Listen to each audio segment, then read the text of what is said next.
ಮಹಾಭಾರತದ ಮತ್ತೊಂದು ಸಂಚಿಕೆಗೆ ತಮ್ಮೆಲ್ಲರಿಗೂ ಆದರದ ಸ್ವಾಗತ ಸುಸ್ವಾಗತ. ಈ ಹಿಂದಿನ ಸಂಚಿಕೆಯಲ್ಲಿ ನೀವೆಲ್ಲ ತಿಳ್ಕೊಂಡಿದ್ರಿ, ವಾಸುಕಿ ಸಭೆಯನ್ನ ಸೇರಿಸಿ ಸರ್ಪಗಳೊಂದಿಗೆ ಚರ್ಚೆ ಮಾಡ್ತಿರ್ಬೇಕಾದ್ರೆ ಯಲಾಪತ್ರ ಎನ್ನುವಂತ ಒಬ್ಬ ಸರ್ಪ ಬ್ರಹ್ಮನ ಮಾತನ್ನು ನಾನು ಕೇಳಿಸ್ಕೊಂಡೆ ಅಂತ ಹೇಳ್ದ. ಹಾಗಾದ್ರೆ ಏನು? ಯಲಾಪತ್ರ ಹೇಳ್ತಾನೆ, ಬ್ರಹ್ಮದೇವರು ಮಾತಾಡ್ತಾ ಹೇಳ್ತಾರೆ, ಸರ್ಪಗಳ ಸಂತತಿ ನಾಶವಾಗುವುದು ಖಂಡಿತ.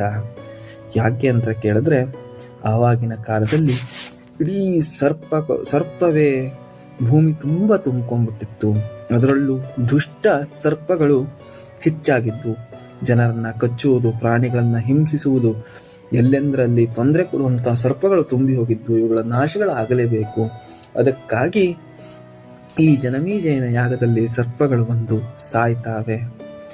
ಹಾಗೂ ಈ ಜನಮೇಜಯನ ಸರ್ಪದಲ್ಲಿ ಯಾರು ಸಾಯ್ತಾವೆ ಅಂತ ಕೇಳಿದ್ರೆ, ಯಾರು ದುಷ್ಟ ಸರ್ಪಗಳಿದ್ವೋ ಅವೆಲ್ಲ ಏನಾಗ್ತಾವೆ, ಸತ್ತು ಹೋಗುತ್ತಾವೆ ಅಂತ ಬ್ರಹ್ಮ ಹೇಳಿಸಿಕೊಳ್ಳುವಂತಹ ಮಾತನ್ನ ನಾನು ಕೇಳಿಸ್ಕೊಂಡೆ.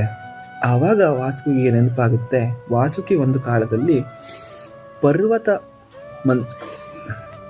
ಪರ್ವತಕ್ಕೆ ಹಗ್ಗವಾಗಿ ಸಮುದ್ರ ಮಂಥನದಲ್ಲಿ ತನ್ನನ್ನು ತಾನು ಒಪ್ಪಿಸ್ಕೊಂಡಿದ್ದ. ದೇವತೆಗಳು ದಾನವರು ಎಳೆದಾಡುವಂಥ ಸಂದರ್ಭದಲ್ಲಿ ಹಗ್ಗವಾಗಿದ್ದ ಅಂತ ವಾಸುಕಿ ಹೇಳ್ತಾನೆ, ಅಮೃತ ಕುಡಿ ಅಂತ ಹೇಳಿದಾಗ, ನಾನು ಯಾಕೆ ಅಮೃತ ಕುಡಿದೆ? ನಮಗೆ ನಮ್ಮ ತಾಯಿಯ ಕದ್ರುವಿನ ಶಾಪ ಇದೆ, ನಾನು ಹೇಗೂ ಸಾಯುವವನು ಅಂತ ಹೇಳಿದಾಗ, ಇದಕ್ಕೆ ವಾಸುಕಿಯ ಸಹಾಯವನ್ನು ನೋಡಿದಂಥ ದೇವತೆಗಳು ಬ್ರಹ್ಮನಲ್ಲಿ ಹೋಗಿ ಏನು ಕೇಳ್ತಾರೆ, ಏನು ಮಾಡುವಂಥದ್ದು, ವಾಸುಕಿಗೆ ಸಾವಿನಿಂದ ತಪ್ಪಿಸಿಕೊಳ್ಳಲು ಸಾಧ್ಯವೇ ಇಲ್ಲವೇ ಅಂತ ಪ್ರಶ್ನೆಯನ್ನು ಕೇಳಿದಾಗ ಬ್ರಹ್ಮದೇವರು ಹೇಳ್ತಾರೆ, ವಾಸುಕಿ, ನಿನ್ನ ಸಾವಿಗೆ ಒಂದು ಪರಿಹಾರವಿದೆ. ಏನು ಅಂತ ಕೇಳಿದ್ರೆ, ಸರ್ಪ ಸಂತತಿ ಸಂಪೂರ್ಣವಾಗಿ ನಾಶ ಆಗುವುದಿಲ್ಲ. ನಿಮ್ಮ ಸಂತತಿಯಲ್ಲಿ ಯಾರು ದುಷ್ಟರಿದಾರೋ ಅವರು ನಾಶವಾಗುವುದು ಖಂಡಿತ. ಅದು ಜನಮೇಜಯನ ಯಾಗದ ಮೂಲಕ. ಈ ಯಾಗವನ್ನ ಒಬ್ಬ ಬಾಲಕ ನಿಲ್ಲಿಸ್ತಾನೆ. ಅವನು ಯಾರು ಅಂತ ಕೇಳಿದ್ರೆ, ಜರಾತ್ಕಾರು ಎನ್ನುವಂತ ಹೆಣ್ಣಿಗೆ ಜರಾತ್ಕಾರು ಎನ್ನುವಂತ ಗಂಡಿನಿಂದ ಆದಂತ ಸಂತತಿಯಿಂದಾಗಿ ಯಾಗ ನಿಲ್ಲಲ್ಪಡುತ್ತೆ. ಹಾಗಾದ್ರೆ ಈ ಜರಾತ್ಕಾರು ಎನ್ನುವಂತ ಹೆಣ್ಣು ಯಾರು ಅಂತ ಕೇಳಿದ್ರೆ, ಇವನು ವಾಸುಕಿಯ ತಂಗಿಯೇ ಜರಾತ್ಕಾರು. ಹಾಗಾದ್ರೆ ಈ ಜರಾತ್ಕಾರು ಎನ್ನುವಂತ ಹೆಣ್ಣಿಗೆ ಜರಾತ್ಕಾರು ಎನ್ನುವಂತ ಗಂಡು ಬೇಕು. ಹಾಗಾದ್ರೆ ಈ ಜರಾತ್ಕಾರು ಯಾರು ಅಂತ ಕೇಳಿದ್ರೆ, ಒಬ್ಬ ಯಯಾವರ ಎನ್ನುವಂತ ಬ್ರಾಹ್ಮಣ ವಂಶದಲ್ಲಿ ಬಂದಂತ ಒಬ್ಬ ಮುನಿವರೇಣ್ಯ. ಅವನು ಹೇಗಿದ್ದ ಕೇಳಿದ್ರೆ, ತುಂಬಾ ಕೃಶನಾಗಿದ್ದ. ಜರ ಅಂದ್ರೆ ತುಂಬಾ ಕಷ್ಟಪಡುವಂಥವನು, ಬಡಕಲಾಗಿರುವಂಥವನು ಎನ್ನುವಂಥವನು. ಜರಾತ್ಕಾರು ತಪಸ್ಸನ್ನಾಚರಣೆ ಮಾಡುತ್ತಾ ತನ್ನ ಜೀವನವನ್ನ ನಡೆಸುತ್ತಿದ್ದಂಥ ಒಬ್ಬ ಋಷಿವರೇಣ್ಯ. ಇವನು ಯಯಾವರದ ವಂಶಸ್ಥ. ಇವನು ಹೇಗಿದ್ನಪ್ಪ ಅಂತ ಕೇಳಿದ್ರೆ, ಇವನು ನೋಡಲು ಸಣ್ಣನಾಗಿದ್ದ. ಗಾಳಿಯನ್ನೇ ಕುಡ್ಕೊಂಡು ತಪಸ್ಸನ್ನು ಆಚರಿಸ್ತಾ ತನ್ನ ಜೀವನವನ್ನ ಯಾಪನೆ ಮಾಡ್ತಿದ್ದ. ಹೀಗೆ ತಪಸ್ಸಾಚರಣೆ ಮಾಡ್ತಾ ಮಾಡ್ತಾ ಮಾಡ್ತಾ ಮಾಡ್ತಾ ಹೋಗ್ತಾ ಇರಬೇಕಾದ್ರೆ ಒಂದು ದಿನ ಒಂದು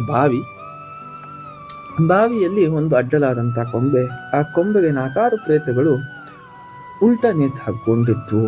ಅದನ್ನ ನೋಡಿದಂತ ಜರಾತ್ಕಾರು ಆಶ್ಚರ್ಯದಿಂದ ಕೇಳ್ತಾನೆ, ಮೇಲ್ಬದಿ ಒಂದು ಇಲಿ ಕಡಿತಾ ಇದೆ ಆ ಬೇರನ್ನ.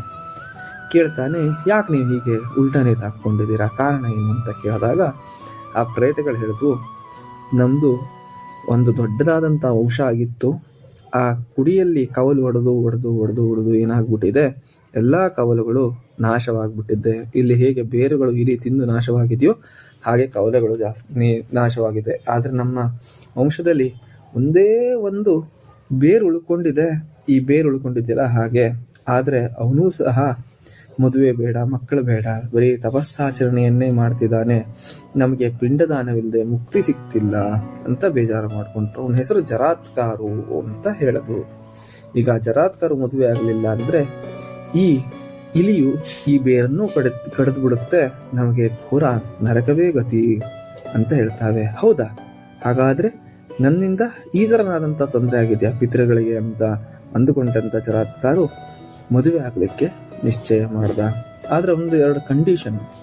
ನಾನು ಮದುವೆ ಆಗುವಂಥ ಹೆಣ್ಣನ್ನು ನಾನು ನೋಡಿಕೊಳ್ಳುವುದಿಲ್ಲ, ಮತ್ತೆ ಆ ಹೆಣ್ಣು ನನ್ನ ಮಾತಿಗೆ ಎಂದು ವಿರೋಧವನ್ನು ಆಡ್ತಾಳೋ ಅವತ್ತು ನಾನು ಅವಳನ್ನು ಬಿಟ್ಟು ಹೋಗ್ತೀನಿ. ನಾನು ಕಾಗೆ ಬಿಳೇಕಿದೆ ಅಂತ ಹೇಳಿದ್ರೂ ಸಹ ಅದು ಬಿಳೆ ಅಂತ ಒಪ್ಕೊಳ್ಬೇಕು, ವಿರೋಧ ಮಾತಾಡುವಾಗಿಲ್ಲ ಅನ್ನುವಂಥ ಕಂಡೀಷನಲ್ಲಿ 4 ಕಡೆ ಅವನೇನು ಮಾಡ್ತಾನೆ, ಹೆಣ್ಣನ್ನ ಕೇಳ್ತಾನೆ, ಯಾರೂ ಕೊಡೋದಿಲ್ಲ. ಈ ವಿಷಯ ವಾಸುಕಿಗೆ ತಿಳಿಯುತ್ತೆ. ವಾಸುಕಿ ಏನು ಮಾಡ್ದ, ತನ್ನ ತಂಗಿಯಾದಂಥ ಜರಾತ್ಕಾರವನ್ನು ಆ ಬ್ರಾಹ್ಮಣನಿಗೆ ಕೊಟ್ಟು ಮದುವೆ ಮಾಡ್ದ. ಅವಳು ಕಷ್ಟಪಟ್ಟು ಅವನ ಜೊತೆ ಸಂಸಾರ ಮಾಡ್ಲಿಕ್ಕೆ ಶುರು ಮಾಡಿದ್ಲು. ಅವನೇನು ಹೇಳ್ತಾನೋ ಅದನ್ನೆಲ್ಲ ಚಾಚೂ ತಪ್ಪದೆ ಮಾಡ್ಲಿಕ್ಕೆ ಶುರು ಮಾಡಿದ್ರು. ಆದರೆ ಒಂದಿನ ಅವಳ ಕಾಲ ಮೇಲೆ ಮಲಗಿದಂಥ ಜರಾತ್ಕಾರು ಯೋಚನೆಯನ್ನ ಮನ್ಕೊಂಡಿದ್ದ. ಸಂಧ್ಯಾಟಾಯಿ ಸಮಯವಾಯಿತು. ಅವನೊಬ್ಬ ಅಗ್ನಿಹೋತ್ರಿ. ಸಂಧ್ಯಾ ಒಂದೇನೆಯನ್ನ ತಪ್ಪಿಸೋ ಹಾಗೇ ಇಲ್ಲ. ಸಾಯಂಕಾಲ ಸೂರ್ಯ ಮುಳುಗುವವರೆಗೆ ಅಗ್ನಿ ಸ್ಥಾಪನೆ ಮಾಡಿ ಅದಕ್ಕೆ ಪೂಜೆಯನ್ನ ಮಾಡಬೇಕು.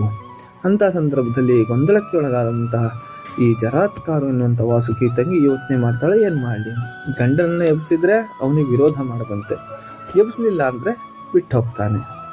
ಏನು ಮಾಡುವಂಥ ಧರ್ಮ ಸಂಕಟಕ್ಕೆ ಒಳಗಾದಂಥ ಜರಾತ್ಕಾರು ಏನಾದರೂ ಆಗಲಿ ಗಂಡನಲ್ಲಿ ಧರ್ಮ ಉಳಿಸುವುದು ಹೆಂಡತಿಯ ಕರ್ತವ್ಯ ಅಂತ ಜರಾತ್ಕಾರುನನ್ನು ಎಬ್ಬಿಸ್ತಾಳೆ. ಕೋಪಗೊಂಡಂಥ ಜರಾತ್ಕಾರು ನನ್ನನ್ನು ಯಾಕೆ ಎಬ್ಬಿಸಿದೆ, ನಾನು ಹೊರಟು ಹೋಗ್ತೀನಿ ಅಂತ ಹೇಳ್ತಾನೆ. ಆವಾಗ ಅವಳು ಹೇಳ್ತಾಳೆ, ಸೂರ್ಯ ಮುಳುಗೋ ಸಮಯವಾಯಿತು, ಅದಕ್ಕಾಗಿ ಎಬ್ಬಿಸಿದೆ. ನಾನು ಮಲಗಿರುವಾಗ ಸೂರ್ಯ ಮುಳುಗೋದುಂಟೆ, ಸಾಧ್ಯವೇ ಇಲ್ಲ. ಅಂದ್ರೆ ಆಗಿನ ಋಷಿಮುನಿಗಳಿಗೆ ಆ ಥರನಾದಂಥ ಶಕ್ತಿ ಇರ್ತಿತ್ತು. ಅವ್ರು ಹೇಳೋವರೆಗೆ ಸೂರ್ಯ ಸಹ ಮುಳುಗ್ತಿರ್ಲಿಲ್ಲ ಅಂತ ಅದ್ಭುತವಾದಂಥ ಶಕ್ತಿ ಅವರಲ್ಲಿರ್ತಿತ್ತು. ಹಾಗಾಗಿ ಅವನು ಹೇಳ್ತಾನೆ, ನೀ ನನ್ನ ಮಾತಿಗೆ ವಿರೋಧವನ್ನು ಮಾಡಿದೆ ಅಂತ ಅವನು ಅಲ್ಲಿಂದ ಹೊರಳಿಕ್ಕೆ ಉದ್ಯುಕ್ತನಾದ. ಆವಾಗ ಜರಾತ್ಕಾರು ಕೇಳ್ಕೊಳ್ತಾಳೆ, ನನ್ನನ್ನು ಮದುವೆ ಆದೆ, ನನ್ನ ಉದ್ದೇಶವೇ ಈಡೇರಲಿಲ್ಲ ಅಂತ. ಆವಾಗ ಅವನು ಹೇಳ್ತಾನೆ, ಅಷ್ಟು ನಿನ್ನ ಉದ್ದೇಶ ಈಡೇರಿದೆ, ನೀನೀಗ ಗರ್ಭಿಣಿ. ನಾನು ಇಂದಿನವರೆಗೂ ಸುಳ್ಳನ್ನು ಆಡಿಲ್ಲ, ನೀನು ಈಗ ತುಂಬು ಗರ್ಭಿಣಿ ಅಂತ ಹೇಳಿ ಅಲ್ಲಿಂದ ಹೊರಟೋಗ್ತಾನೆ. ಅದನ್ನು ತಿಳಿದಂಥ ಜರಾತ್ಕಾರು ವಾಸುಕಿಯಲ್ಲಿಗೆ ಬಂದು ವಿಷಯವನ್ನು ಹೇಳ್ತಾಳೆ. ಮುಂದಿನದಲ್ಲಿ ಏನಾಯಿತು ಅಂತ ನಾವು ಮುಂದಿನ ಸಂಚಿಕೆಯಲ್ಲಿ ನೋಡೋಣ. ಯಾಗ ನಿಲ್ಲುತ್ತೋ ಇಲ್ಲವೋ ಎನ್ನುವಂಥ ವಿಚಾರವನ್ನು ಮುಂದಿನ ಸಂಚಿಕೆಯಲ್ಲಿ ನೋಡೋಣ ಹೇಳ್ತಾ ನನ್ನ ಈ ಸಂಚಿಕೆಯನ್ನು ಇಲ್ಲಿಗೆ ಮುಕ್ತಾಯ ಮಾಡ್ತಿದ್ದೇನೆ. ಇಷ್ಟ ಆದರೆ ಲೈಕ್ ಮಾಡಿ, ಸಬ್ಸ್ಕ್ರೈಬ್ ಮಾಡಿ, ಹಾಗೂ ಈ ಚಿಕ್ಕ ಯೂಟ್ಯೂಬ್ ಚಾನಲ್ಗೆ ನಿಮ್ಮ ಸಪೋರ್ಟನ್ನು ಮಾಡಿ ಹೇಳ್ಕೊಳ್ತಾ ಈ ವಿಡಿಯೋವನ್ನು ಇಲ್ಲಿಗೆ ಮುಕ್ತಾಯಗೊಳಿಸ್ತಿದ್ದೇನೆ. ಧನ್ಯವಾದಗಳು.